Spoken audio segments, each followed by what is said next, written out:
ఇది ఒక అనుకరణ ఉత్సవం. ఈ ఉత్సవాన్ని వేల సంవత్సరాల క్రితం శ్రీరంగంలో ప్రారంభించారు. అంటే శ్రీ వైష్ణవ సంప్రదాయంలో ఈ ఆళ్వార్లు అనేటువంటి వాళ్ళు ప్రధానమైనటువంటి వాళ్ళు. వాళ్ళే ఈ సంప్రదాయానికి పట్టుబొమ్మలు. వాళ్ళు లేకపోతే ఈ సంప్రదాయం ఏమైందో తెలియదు. అటువంటి క్రమంలో ఆళ్వార్లలో నమ్మాళ్వార్ అనేటువంటి వారు ఐదవ వారు అయినప్పటికీ వారు ప్రధానమైనటువంటి వారు. ప్రధానమైనటువంటి వారిలో మా వాళ్ళు లెక్కించారు. భగవంతుడు ఎక్కడుంటాడు? వేదానాం సామవేదోస్మి. భగవద్గీతలో ఆయనే చెప్పుకున్నాడు, వేదములలో సామవేదంలో ఉంటాము. రాజుల భట్టారకులు అనేటువంటి మహనీయులు శ్రీరంగనాథుని అడిగారు, ఏమయ్యా నువ్వు ఎక్కడ ఉంటావు అని అడిగారు. నువ్వు ఎక్కడ ఉంటావు నేను సేవించాలంటే, వటదళంలో ఉండానే. వటదళంలో ఉన్న సంగతి నాకది తెలుసు. అయ్యా ఎప్పుడుండేవో ఏమో. దేవకి జఠరం, దేవకీదేవి యొక్క గర్భంలో ఉండాని నాకెలా తెలుస్తుంది? వేదశిరః, ఉపనిషత్తులలో ఉన్నాను. వేద శిరస్సును అర్థం చేసుకునేంత సామర్థ్యం నాకు లేదే. కమలాస్తన, అమ్మ యొక్క వక్షస్థలంలో ఉంటాను. నేను ఎక్కడ సేవించగలను? మన తిరుపావైలో చెప్పుకున్నాం. కుతువిళకరియ కోటుకాల్ గడ్డల మీద మెత్తన్న పంచ శయనత్వం భాషలలో మనం చెప్పుకుందాం. తనయం కూడా నీళాదుంగ స్తనగిరిదటి సుప్తం అని తిరుపావైకి తనయం కూడా ఏర్పడి ఉంది. అలా ఉన్న కమలాస్థానం నేను ఎక్కడ సేవించగలను? శఠగోప వాక్, నమ్మాళ్వార్ల యొక్క వాక్కులో ఉన్నాను అన్నారు. తిరువాయుముడిలో సర్వేశ్వరుడు ఉన్నాడు. తిరువాయుముడి అనే దివ్య ప్రబంధంలో మొన్న నిన్న ఇవాళ ఇక్కడ 1102 పాశురాలు పద్యాలు అనుసంధానం చేయడం జరిగింది. నిన్న 800 పద్యాలు అక్కడ, మొన్న నిన్న ఇవాళ 200 పద్యాలు ఇక్కడ అనుసంధానం చేశాం. చివరిలో వారి ఉద్దేశం, నాకు ఎప్పుడు పరమపదం, నిన్ను నేరుగా ఎప్పుడు సేవించగలను, నిన్ను నేను నేరుగా ఎప్పుడు సేవించగలను అట్లా ఎవరైనా కోరుకుంటారండి? వారు కోరుకున్నారు. వారు కోరుకున్నట్టే భగవంతుడు అనేక సార్లు స్వప్నముఖైన సాక్షాత్కారం అయ్యాడు. ఆనందపడ్డారు. మళ్ళీ మామూలే కళ్ళు తెరిస్తే స్వప్నం అనేటువంటిది ఎంతసేపు ఉంటుంది? మనకు మాత్రం రాత్రి పడుకుంటాము, నిద్ర పడుతుంది, స్వప్నం వస్తుంది. ఆ స్వప్నం ఎంతసేపు ఉంటుంది? స్వప్నం అంటే కాలం. మళ్ళీ కొంచెం ఇదేనా భగవంతుడిని పొందడం అంటే? ఎందుకంటే లేదా అని ఇలా ఇలా ఇలా ఇలా జరిగిపోతా ఉంది. 1000 పాసురాల దగ్గరికి 900 పాసురాలు 800 పాసురాల దగ్గరికి వచ్చింది. వచ్చేటప్పటికి స్వామి నేను నిన్ను అనుగ్రహించాను అన్నారు. నేను నిన్ను అనుగ్రహించాను అన్నారు. మీరేం సంకోచపడలేదు. ఇవాళకైనా మధ్యలో అడుగుతారు, ఏమయ్యా నువ్వు అసలు దర్శనం ఇస్తావా ఇవ్వవా? నువ్వు నన్ను కనుక కటాక్షించకపోతే, నన్ను నీ యొక్క పాదారవిందమైన చేర్చుకోకపోతే నాకు కాదు చెడ్డ పేరు నీకు. ఇన్నాళ్ళుగా ఆయన గుడి చుట్టూ తిరుగుతున్నావు, నువ్వు తెలివి తక్కువ వాడివి, నీకేమైంది, నీకేం అనుకూలమైంది అని అంటారు, నిన్నంటారు. అది నాకు బాధ. నన్ను నువ్వు అనుగ్రహించకపోతే నీకే చెడ్డ పేరు అని ప్రార్థించారు. ప్రార్థిస్తే అనుగ్రహించాను అన్నారు. అనుగ్రహించాను అంటే ఎలా అనుగ్రహించాడు? ఇప్పుడు మేము కొన్ని పద్యాలు ఇక్కడ చదివాం. ఇప్పుడు 10 పద్యాలు. ఆ 10 పద్యాలలో ఆ భగవంతుడు ఎలా ఆళ్వారు తన దగ్గరికి తీసుకుని వెళ్ళాడు. భగవంతుడు ఆయన కనుక తెలిస్తేనండి ఇక ఏం కొరవ ఉంటుంది. రాజు తెలిస్తే అదృష్టానికి కొరవ అని అన్నట్టుగా ఆ సర్వేశ్వరుడు ఆళ్వారిని అనుగ్రహించాడు. ఆ విషయాన్ని ఎలా అనుగ్రహించాడు అని ఈ 10 భాషలలో చెప్పారు. సూర్యశం మడమగిల్ సూర్యం ఉడక్కిన ఏదో తమిళలో ఉంటుంది. అద్భుతమైన వ్యాఖ్యానం మన పెద్దలు. అంటే నన్ను భగవంతుడు అనుగ్రహించాడు. అనుగ్రహించినప్పుడు నేను వెళ్ళేటప్పటికీ విరజా నది తీరానికి వెళ్ళా. అక్కడికి వెళ్ళేటప్పటికి ఒక తెల్ల వృక్షం మీద ఒక వృక్షం ఉంది. అక్కడికి పోయేటప్పుడు నాకు ఈ శరీరం పోయి కొత్త శరీరం వచ్చింది. అక్కడికి ఎంతమంది అండి? 500 మంది అప్సరసలండి. 500 మంది. శతమాలాస్త, శతమంజనాస్త, శతం పూర్ణాస్త, శతం వాసోస్త. వస్త్రాలు సమర్పించేవాళ్ళు, తిలకధారణ చేయించేవాళ్ళు, తర్వాత పూలమాలలు, నగలు, తర్వాత పుష్పరథం. ఆ రథంలో కూర్చోబెట్టి 7 ప్రకారాల ప్రదక్షిణ చేయించారండి. నిజంగా ఇక్కడ మేఘధ్వనులు కూడా ఉపయోగపడవు. అటువంటి శబ్దాలు అక్కడ మంగళకరమైనటువంటి వాయిద్యాలు. అక్కడ అదొక నగరం. అది పరమపదం శ్రీవైకుంఠం అనేటువంటిది నగరం. అక్కడ కూడా ఇళ్ళుంటాయి, అక్కడ కూడా ఫ్యామిలీస్ ఉంటారు. అందరూ భగవత్ కైంకర్యంలో ఉంటారు. వాళ్ళని ముక్తులు అంటాం. అంటే ఇక్కడ విడువబడి వెళ్ళినవాడు. ముక్త అంటే విడువబడినవాడు. దేని చేత విడువబడినవాడు? ఈ సంసారం చేత విడువబడినవాడు. మన రోజు మనం కాలక్షేపంలో అనుకున్నాం. మనం ఎక్కడ ఉన్నాము? జైల్లో ఉన్నాం, బోన్లో ఉన్నాం. ఒక ఎలకల బోను పెడితే ఆ ఎలక ఆ సుగంధమైనటువంటి ద్రవ్యం ఒకటి పెడితే అది తినడానికి కోసం లోపలికి వస్తుంది. మూతపడిపోతే ఆ ద్రవ్యాన్ని తిందది. దానికి ఎంతసేపు అయినా ఆలోచన బయటికి వెళ్ళే మార్గం ఏంది? నిజానికి ఈ బోనులోకి ఎందుకు ప్రవేశించింది? ఏదో సుగంధమైనటువంటి ద్రవ్యం ఉంది, అది తిందాము. మరి తినచ్చు కదా? కాదు, నేను బయటికి వెళ్ళాలి. ఆ ధ్యాస మనకి లేదు. అది ఏదో సుగంధమైనటువంటి వస్తువుని తింటున్నాము, మనం ఆనందపడుతున్నాం. ఇక్కడికి వచ్చింది మనకేదో ఆనందం ఉంది, కానీ అది చాలా చిన్నది.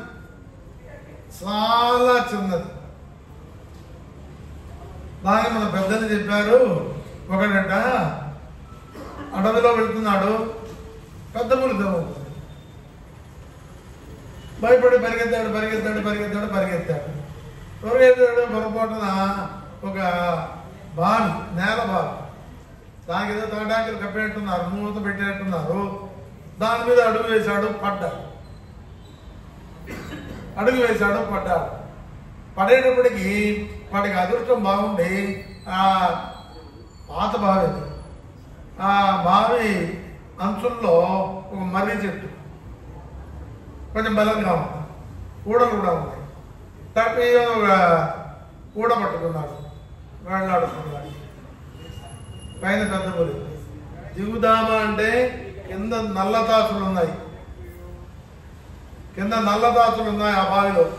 ఇందాకే చెప్పాను నీళ్లు లేని బావి. సరే ఇట్లా ఉందా, ఇట్లా ఆగే పట్టుకున్నాడు. ఎప్పటికైనా పెద్ద పులి పోకుండా ఉంటుందా, వెళదాం లేదు. ఇంత లోపల పైన తేనె పట్టు పట్టిందండి. ఆ తేనె డ్రాప్స్ పడుతున్నాయి, సరిగ్గా వీడి నోట్లోనే పడుతోంది. నాలుగుతోటి పెదవులు నాక్కుంటున్నాడు, ఆ తేనె నాక్కుంటున్నాడు. తేనె నాక్కోవడంలో ఆనందమా? కింద సర్పాలున్నాయి, పైన పెద్ద పని ఉంది. ఎలా ఇప్పుడు? అంతే మన ఆనందం. వాడు బావిలో పడిన వాడు ఆ ఊడలను పట్టుకుని ఆ తేనె డ్రాప్స్ పడుతుంటే ఎలా పెదవులతోటి నాపుతున్నాడో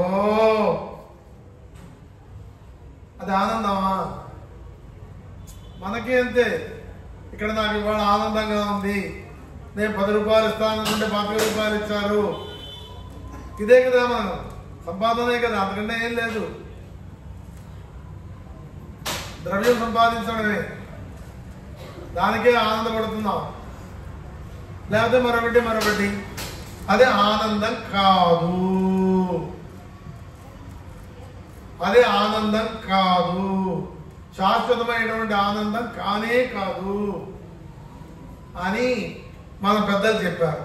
ఇటువంటి వలనే బోను నుంచి రామదాస్ కోరుకున్నాడు. అట్లా, రామచంద్ర నువ్వు ఆ కారాగారం నుంచి నన్ను విడిపించావు, ఈ కారాగారం నుంచి ఎప్పుడు విడిపిస్తావయ్యా? ఈ కారాగారం, ఈ జగత్తులో ఎప్పుడు నీ సన్నిధి చేర్చుకుంటావు అని అడిగాడు. అలాగే ఆయన అనుగ్రహించాడు. ఇది ఒక బోను అని, ఈ బోనులో మనం చిక్కుకుని ఉన్నామని మన వాళ్ళే చాలా మంది చెబుతుంటారు. ఏమంటే నిన్న కాలక్షేపాలు, సంసారం స్వామి, సంసారం, ఇంట్లో సమస్యలు తెచ్చుకుంటే వస్తాయి, వదిలేస్తే పోతాయి. ఏముంది? నిన్న కూడా ఒక ఆయన చెప్పాడు, ఈ మధ్య ఊళ్ళో 6 మాసాలు మాటికి అమెరికా పోతుంటాడు, పిల్లవాడు ఉన్నాడు. ఏమయ్యా ఇట్లా అడుగుతున్నాడు, స్వామి సంసారం అంటే మీకేం తెలుసు చెప్పండి అని అన్నాడు. అంటే దాంట్లోనేనా అన్నాడు, దాని చుట్టూనే తిరుగుతున్నాడు. తర్వాత తెలియదు. నమ్మాడు వారు అట్లా కాకుండా పరమపదానికి సర్వేశ్వరుడు పిలవడం చేత ఆయన సకల సౌకర్యాలు ఏర్పాటు చేశాడు ఆ విరజా నదీ తీరంలో. అక్కడి నుంచి ఆ రథంలో కూర్చోబెట్టి ముక్తాత్మని ఆ 7 ప్రాకారాలు, శ్రీరంగం 7 ప్రాకారాలు. శ్రీరంగం అంటే శ్రీవైకుంఠం, అది శ్రీవైకుంఠం. అది శ్రీరంగంలో మాదిరిగా తిరుమల పరమపదంలో శ్రీవైకుంఠంలో 7 ప్రాకారాలలో ఉత్సవం చేసి ఎంత జనం తెలుసా, ఎంత జనం. ఎవరు నిత్యులు ముక్తులు వీళ్ళంతా కూడాను, వాళ్ళంతా కూడాను వేదపారాయణం చేస్తుంటే, దివ్య ప్రబంధ పారాయణం చేస్తుంటే, స్తోత్రపాఠం పారాయణ చేస్తుంటే, మేళాలు ఇవన్నీ కూడాను. ఇప్పుడు ఏమైనా ఒక పెద్ద బ్రహ్మోత్సవం జరుగుతుంది అనుకోండి, ప్రధాన ఉత్సవం జరుగుతుంటే ఎట్లా ఉంటుంది? అది నేను చెప్తే మీరు వినడం కాదు, మనం మనసులో తలచుకుంటే మనకు అర్థమవుతుంది. ఎవరైతే శ్రీ వైష్ణవ సంప్రదాయంలో ఓ శ్రీనివాస ప్రభు నువ్వే నాకు నీవు తప్ప నాకెవ్వరూ లేరు. పెదవులతోటి చెప్పడం కాదు, నాభి నుంచి రావాలి, మనస్ఫూర్తిగా రావాలి. అట్లా కనుక మనం ప్రార్థించినట్లయితే ఆ శ్రీనివాస భగవానుని ఆయన మనకి ప్రసాదిస్తారు. అటువంటి పరమపదాన్ని అమ్మాళ్ళ వారు ఇప్పుడు భగవంతుడి దగ్గరికి చేరారు. ఇప్పుడు తర్వాత అక్కడ చేరిన తర్వాత ఒక 10 పద్యాలు రాశారు శ్రీవైకుంఠం. అది మళ్ళీ నేను నిన్ను వదిలేస్తానేమో, లేకపోతే నువ్వు నన్ను వదిలేస్తావేమో, అది జరగకూడదు. మన ఇద్దరి మధ్య ఉండేటువంటి సంబంధం నిత్యంగా ఉండాలి. పునర్విశ్లేష భీరుత్వం పరమాభక్తి రుచ్యతే. సంస్కృతంలో పరభక్తి, పరజ్ఞాన, పరమభక్తులు 3 చెప్పబడింది ఇక్కడ. సూర్యుడు ఇందాక ఇప్పుడు చదివిన పాసురాలకి ముందు పరభక్తి అంటే ఆయన ఎప్పుడు అనుగ్రహిస్తాడు, ఎప్పుడు అనుగ్రహిస్తాడు, ఎప్పుడు అనుగ్రహిస్తాడు, అనుగ్రహిస్తాడా, అనుగ్రహించడా. పరభక్తి. పరజ్ఞానము ఆయన అనుగ్రహించేశాడు, ఆయన అనుగ్రహించేశాడు, ఆయన పొందేశాడు. మళ్ళీ సందేహం, మళ్ళీ ఆయన ఏమైనా వదిలేస్తాడా, మనకేమన్నా అతిక్కుంటే మనం వదిలేస్తామా? అది పరమాభక్తి రుచ్యతే. పునర్విశ్లేష భీరుత్వం. మళ్ళీ మనకిద్దరికి విశ్లేషణ కలుగుతుందేమో. ఇక్కడ అంతా కూడాను విశ్లేషణతో కూడుకున్నటువంటిది. ఇందాకే కాలక్షేపంలో చెప్పుకున్నాం. ఉందన్నోడు ఉరవే నమక్కు ఇంగు ఒழிక్క ఒழியாது. నీతోటి మాకు ఉండేటువంటి సంబంధం పోయేది కాదయ్యో, గుర్తుపెట్టుకో. మీకు మాకు అనాదిగా ఉంది సంబంధం, ఇక్కడి నుంచి వదిలిపోయేది కాదు. అది అంటారు గోదమ్మ ఇందాక పాసురంలో, కాలక్షేపంలో చెప్పుకుందాం. ఆ విధంగా ఆయన వదిలేస్తాడు ఏమోనని ఆ విధంగా వదలవద్దు, వదలవద్దు అని ప్రార్థిస్తున్నారు. ఇప్పుడు ఆ పాసురాలు చదువుతాము. అది అయిన తర్వాత వారు ప్రార్థన చేస్తారు. ఆడవారు మళ్ళీ బయట ఏం చేస్తారు, అప్పుడు మళ్ళీ ఇంకో 10 నిమిషాలు చెప్పుకుంటాం.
तंदत्वासकरिपुभानुमन्तमस्मै सर्वात्मन् सकल जगत् समुद्धरेशा परव्योऽन्तर्याम्यत्यावताराः पराक् पराक् स्वामी पराक् श्री भूनीलागोदासमेत श्री वेंकटेश्वर स्वामी पराक् पराक् आழ்வாரைத்தந்தருளவேணம்.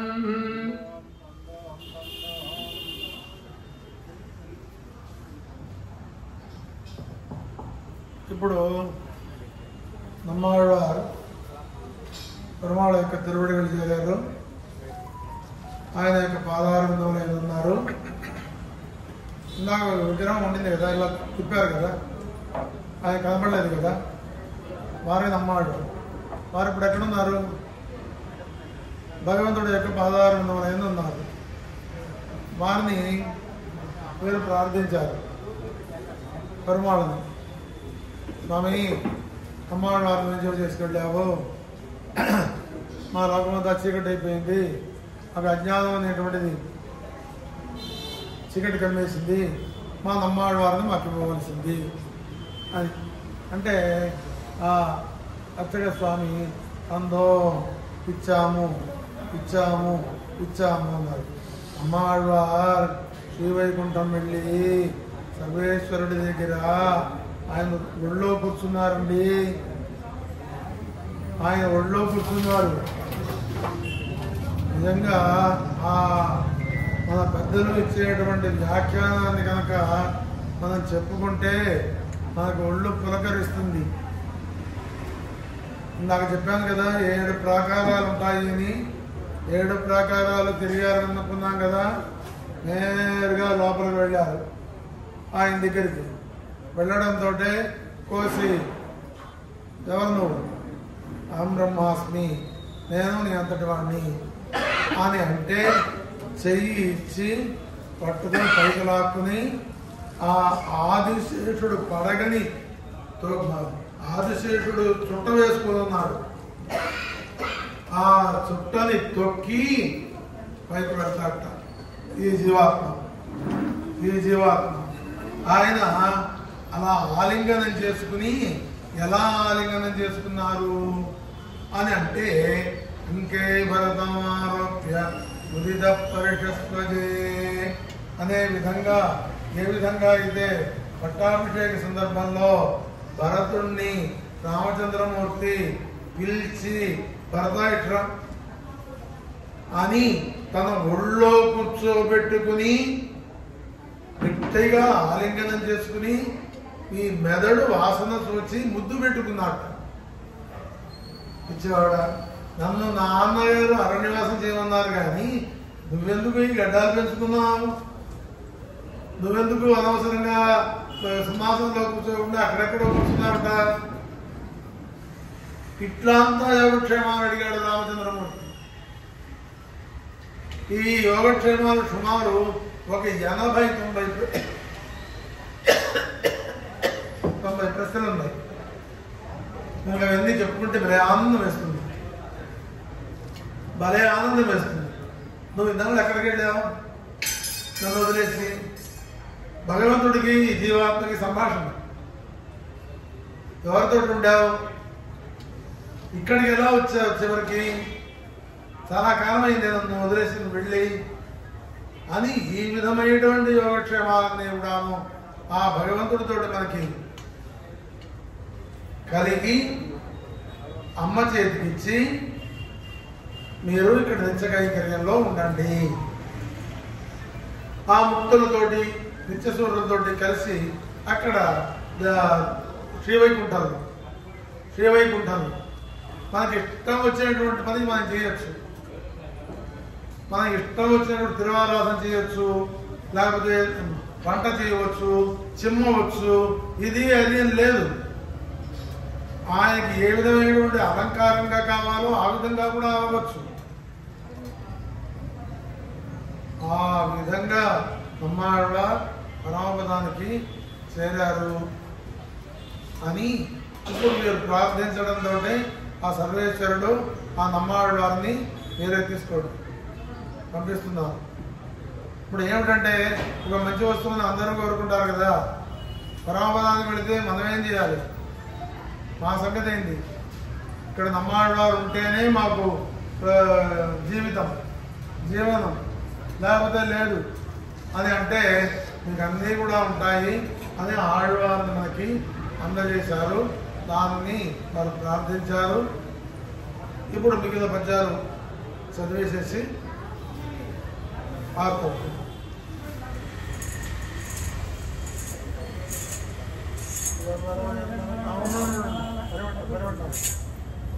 పరివర్తించడానికి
भक्ति प्रवाह